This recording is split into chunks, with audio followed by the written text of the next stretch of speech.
It's so historic, and I really like the atmosphere. This was sort of like that temple of education, the temple where you came in, received knowledge, and then went out, as again Dr. Cherry would say symbolically, to conquer ignorance throughout this part of the state. I sort of like the idea that there's a lot of history here. It's a wonderful blend of what we can expect for the future and what we have experienced in the past.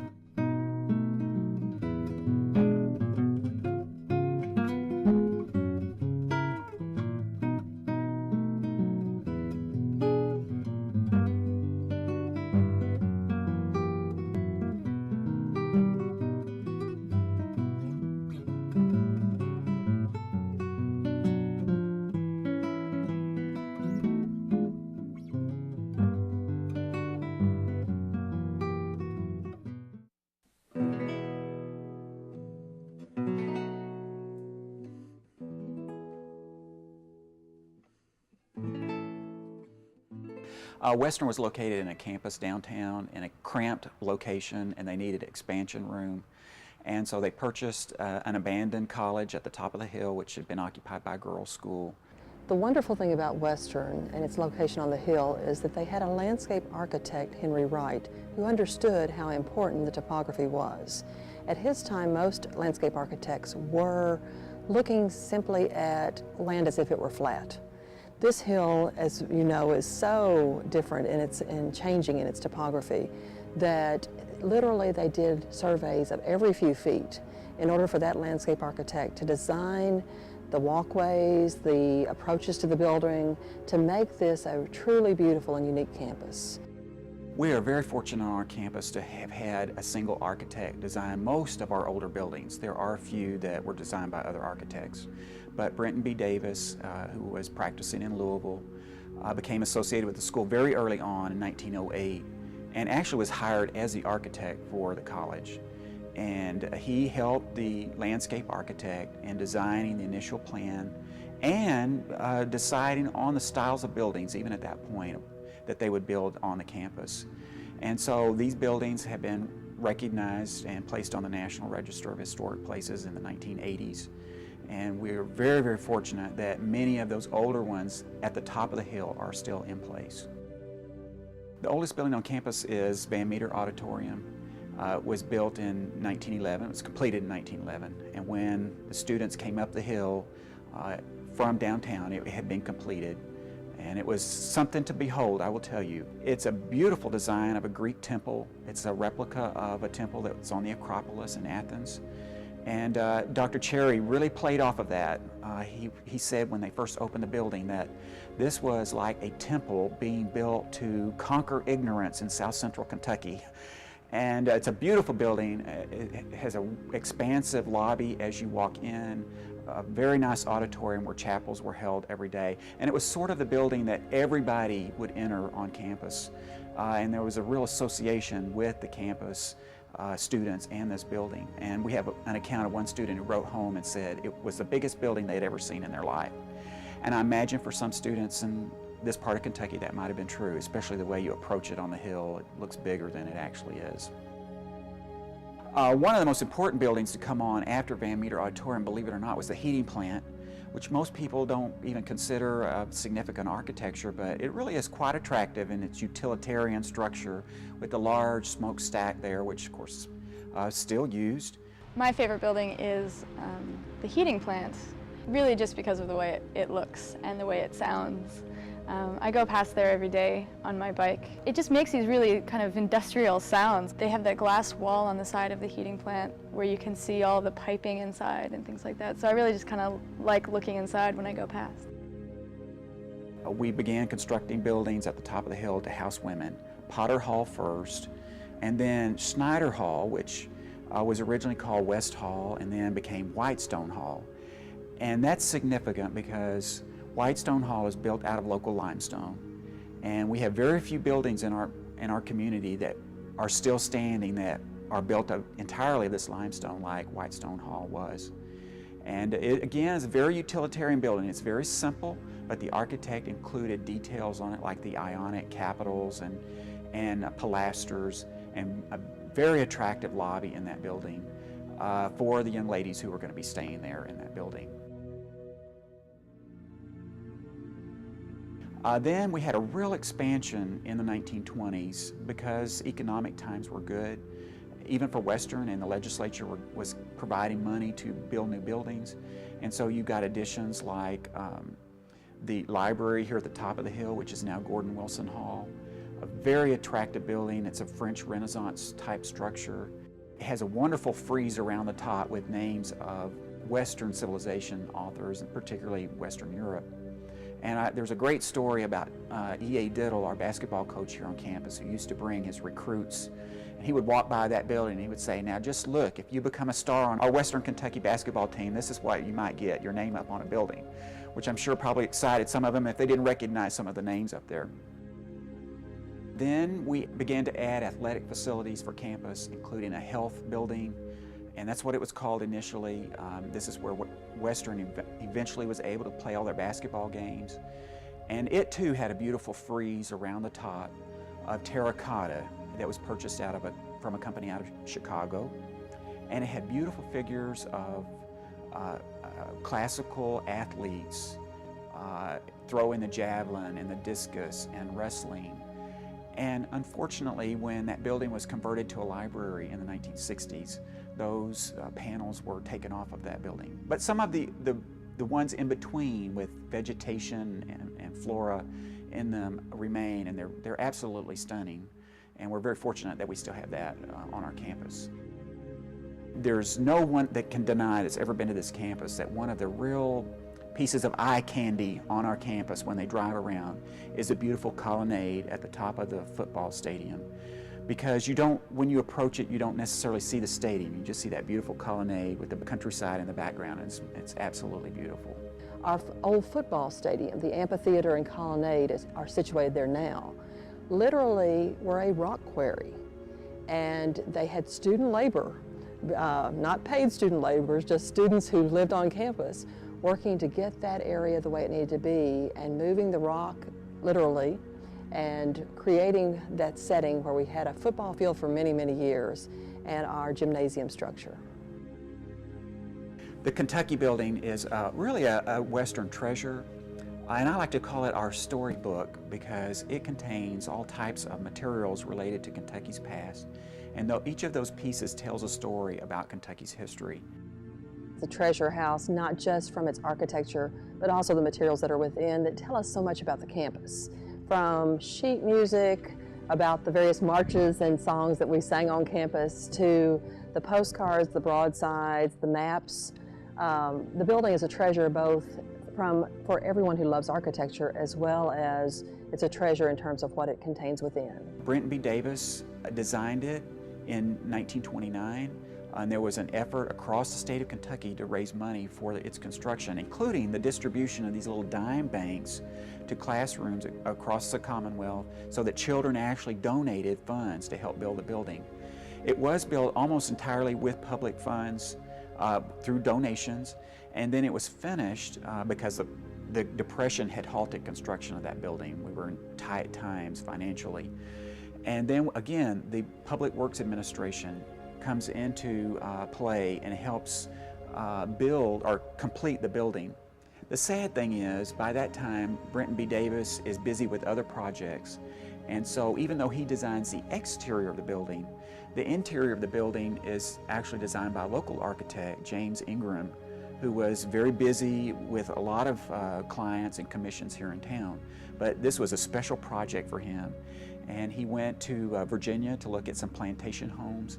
And so if you go into the Kentucky room in the Kentucky building, you will see that it's designed after the Carter Plantation in Virginia.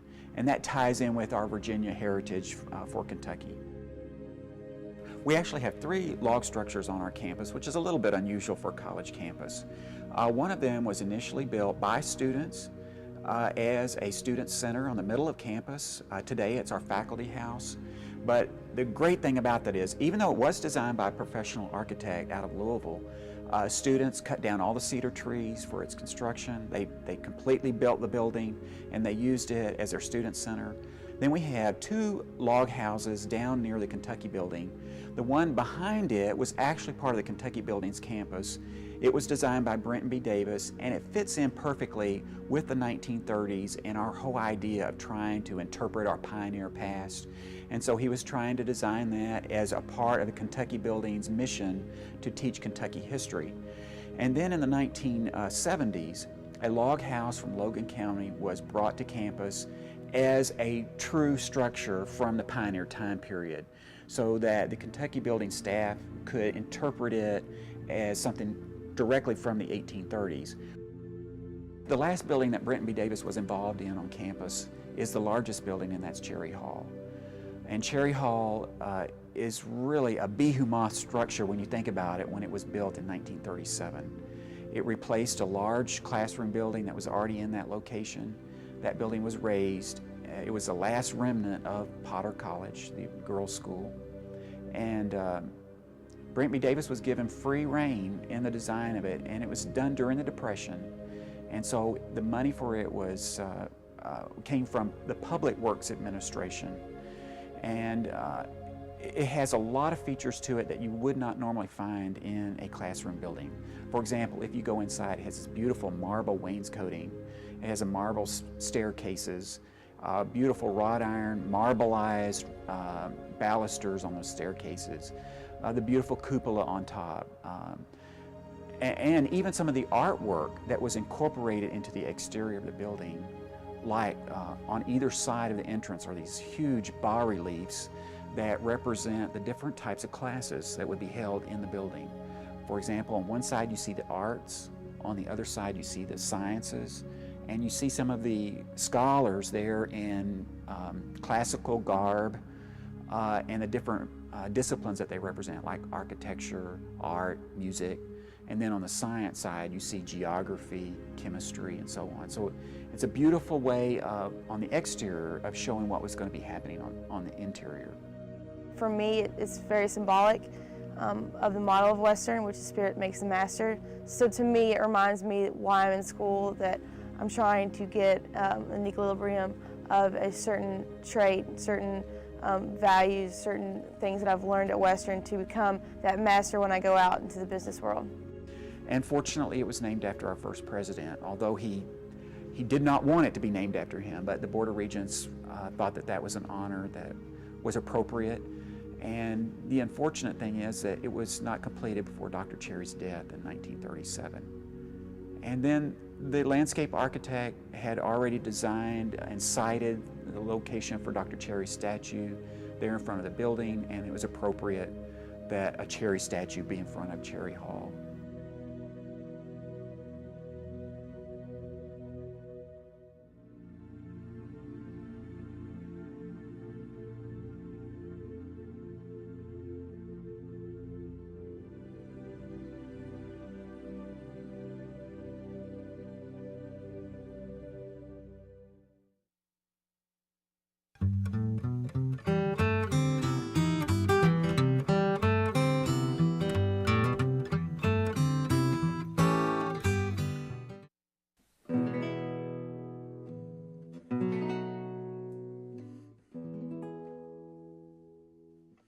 In university experience, which most freshmen take, one of the assignments that some of them have is to look at the campus buildings.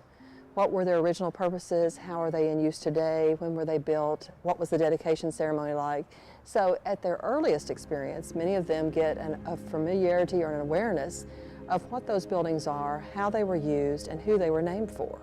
In addition, we have a number of students who would study, for example, construction management, figuring out what kind of concrete was used, what strength it needed to be, what kinds of structural supports were necessary at various levels and elevations on the hill.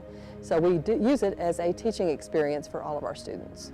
Yeah, we use the buildings for more than just classroom space. For example, there's the Felts house or the Felts log cabin that's just across from the Kentucky Museum, and that was actually the subject of a project I did last semester where I was researching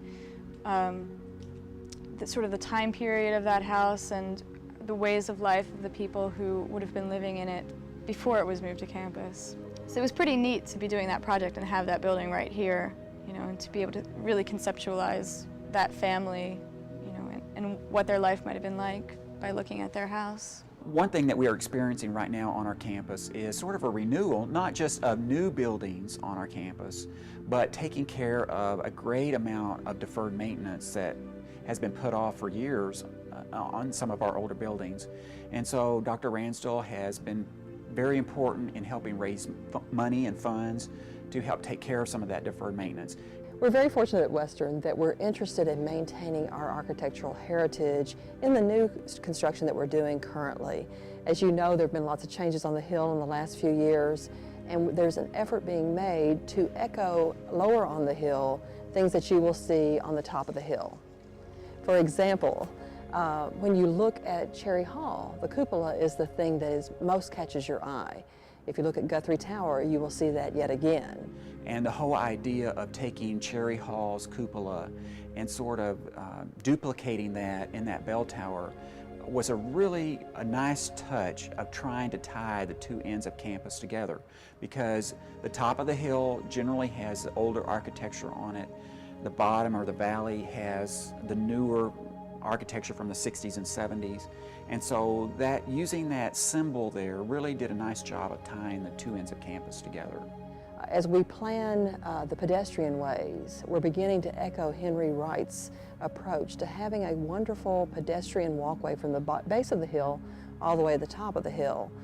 Beautiful landscaping, building of berms, that sort of thing that will create settings that cause, just from their appearance, the idea that something majestic is happening there. Now, there are other campuses built on a hill, but this one, from the very beginning, it was much more than just being on top of a hill. It was very symbolic that this location for, as Dr. Cherry would call, this temple of knowledge would be located at the top of a hill, that this was something that you strive toward, you know, getting an education, and this was a place to inspire you. There are significant events in these young people's lives that take place on a campus. They're finding a mate, they're finding a future occupation, they're finding knowledge. Some of them might deny that at first, but they're finding this new world and a new socialization with other people on this larger campus for them. And so they tie that in with a place. And so a college campus is important, and it's important to take care of the historic structures, because alumni come back and they have an association with that, and it creates a wonderful feeling when they come back and see something that's still there, that was there when they were a student. We have students frequently talk about how that when they approached the hill, that they really thought they were going to be a part of something great simply because of the way it was on the top of the hill. It inspires me even yet when I come into some of the buildings, and they're not just rectilinear buildings with tough angles to them, but they're beautiful ionic volutes, and they're friezes that have wonderful pieces in them that mean something, that there are symbols related to this campus that are incorporated in the buildings. I think it inspires both the faculty and the students as they come here. I sort of like the idea that there's a lot of history here. You know, even if I don't know what it is, and even if I don't really know the details of who built what and when and things like that, you know, it does make me feel like I'm kind of part of something really big, you know, and I guess it lends a little bit of weight to the degree that I'm earning, you know, and so, you know, like maybe it's like a little more important because it came from this university that has been here for a long time and that people have been respecting for a long time.